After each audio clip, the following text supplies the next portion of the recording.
Assalamualaikum warahmatullahi wabarakatuh. Saat ini Anda berada di channel Rudi Kiai Ngendi.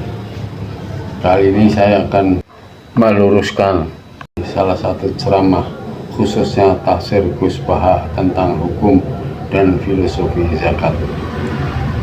Sebelum masuk pada pokok pembicaraan, saya berharap 3 hal dengan beredarnya video ini. 1. Semoga video ini menjadi viral sehingga bisa sampai ke tangan Gus Baha.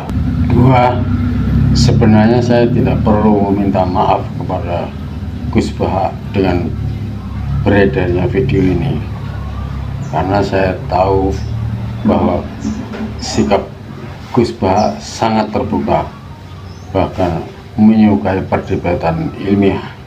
3.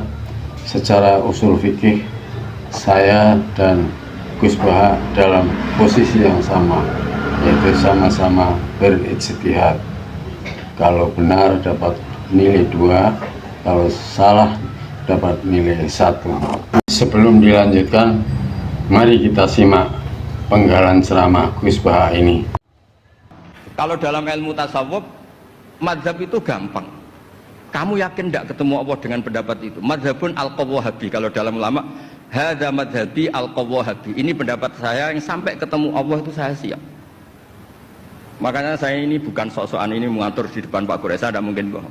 Saya itu jadi kiai besar itu susah dan sungkan. Karena terus dihormati, disubyo-subyo. Jangan-jangan ini bagian duniawi. Sehingga saya kalau di rumah, tanya istri saya, keluarga saya. Kalau di rumah itu saya sering jenguk kiai-kiai Madi, ini kiai kampung.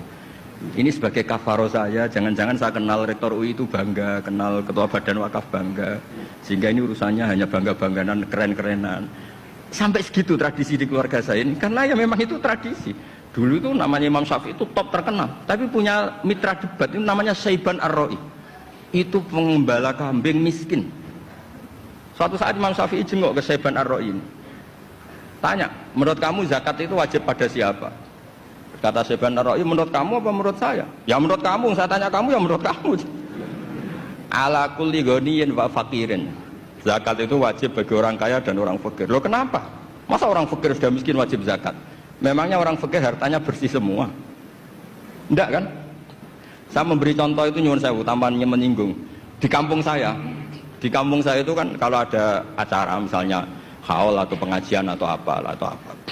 Gak mungkin kan di UI tak contohkan acara apa gitu yang pakaiannya serono kan, gak mungkin misalnya acara-acara apa. Itu orang yang hanya beli rafia, ngerti itu sama rafia? Yeah. Apa bahasa Indonesia rafia itu? Sudah pokoknya rafia. Yeah. Itu lapangan tuh gak jelas milik siapa. Yang pertama masang rafia itu yang paling berhak menerima apa? Parkir. Dan akhirnya ya dapat uang. Coba itu atas nama fikih itu sah apa enggak? Itu kalau atas nama orang fikir, yang fikir enggak dia tok. Kalau atas nama tamaluk, apa dia memiliki itu, milik orang? Itu banyak tukang parkir yang di kampung saya terus tanya, iya Gus bener jenengan, kita yang tukang parkir itu nanti trotoar juga gitu, hanya modal rafia terus dia berhak. Artinya apa? Rezeki orang miskin juga banyak yang masalah kalau nggak dizakati itu. Terus Imam Syafi'i tertawa-tawa. Ya tertawa-tawa artinya terjadi madzhab bersama.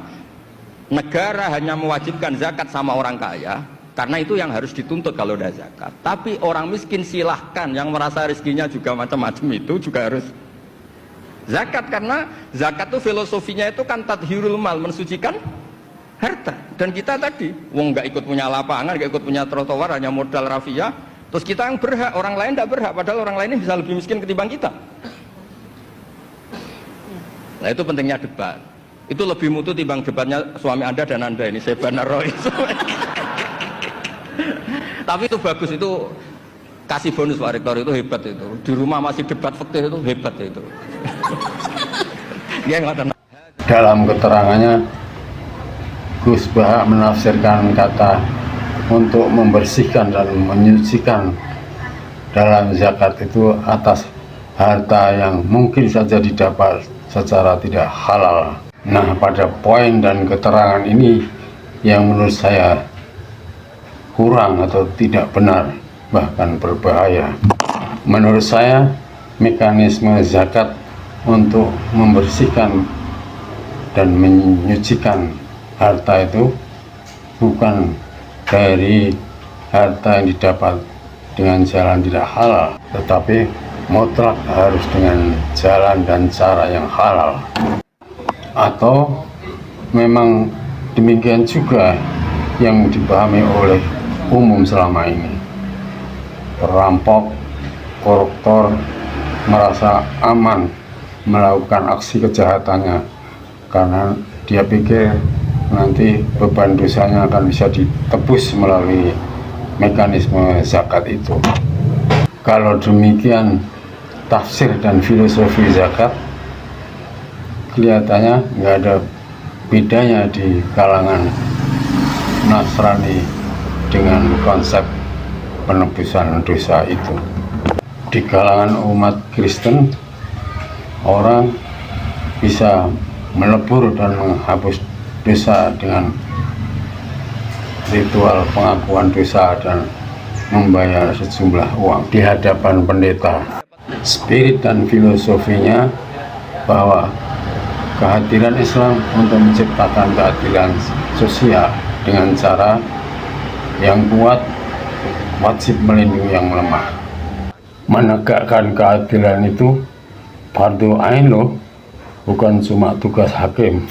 Nah, sebagian harta yang dimiliki yang kuat itu secara taken for granted dan faktor comparative advantage milik kaum lemah. Itulah kewajiban zakat yang harus dikeluarkan. Sejak kehadirannya, Islam secara tegas menyatakan memihak kepada kaum duafa, golongan miskin, dan anak yatim.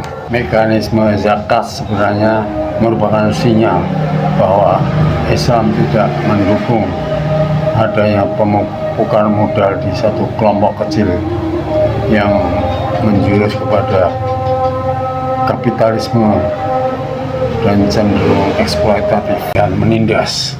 Zaman penjajahan di seantero bumi pada abad lalu juga terjadi karena adanya sistem ekonomi yang kapitalistik.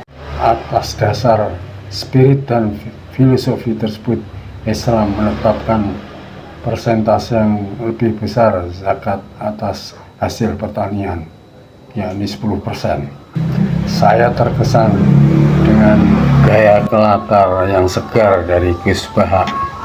Saya juga ingin menutup kajian ini dengan kelakar. Saya khawatir pendapat Gus Baha tentang fungsi dan filosofi zakat itu secara tidak langsung seakan membuka pintu lebar bagi para koruptor khususnya untuk tidak takut ataupun jera, karena di dunia hukumannya ringan, hanya 4-5 tahun, sementara untuk di akhirat cukup dengan membayar 2,5% dari seluruh kekayaannya.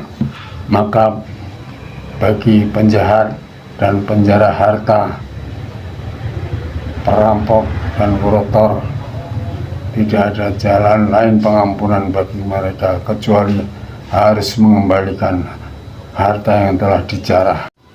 Analog dengan kejahatan pembunuhan, koruptor-koruptor itu seharusnya diberi hukuman tambahan dengan meminta maaf secara terbuka kepada seluruh rakyat Indonesia sebagai pemilik negara dan kedaulatan. Kecuali kalau bentuk negara ini sudah diubah dari demokrasi menjadi monarki. Sekian.